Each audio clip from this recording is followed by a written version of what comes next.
So I've never had the opportunity to understand erasure.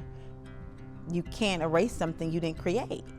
You didn't create the American South, we did, right? Like Black people created the American South, period. So how to erase Black people and to be anti-Black is to erase the American South and to erase America. Good luck. I am the community steward of Fulton County Remembrance Coalition in partnership with the Equal Justice Initiative. The main thing is to center Black healing around the legacy of racial terror. Here in Atlanta, we have 36 lynchings, and we've been together collecting soil, erecting markers, telling the stories of the victims through the soil since 2018-19. And we have the largest amount of lynchings here in Georgia. And Georgia is the second largest lynching site in the nation. Last year, I began a Change the Name campaign, not a riot, but a massacre.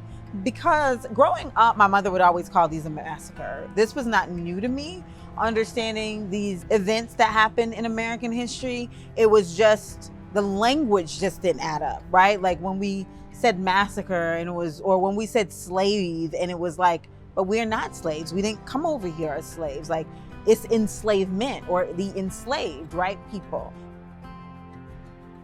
So we're at the gravesite of Dennis Hubert. He was an 18-year-old Morehouse student when he passed away, when he was murdered.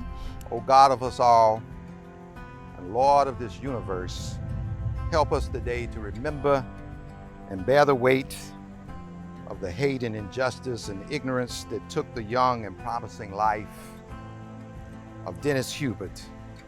On the evening of June 15th in 1930, he was coming home, or actually going to visit his grandparents, and he was stopped in the playground by 7 white men and accused of verbally assaulting a white woman, and was shot at point-blank range in the playground in front of about 24 African-American witnesses. Dennis Hubert was actually murdered and lynched here on this property. The other 2 sons, one got married but never had children, and the other one only had 1 child.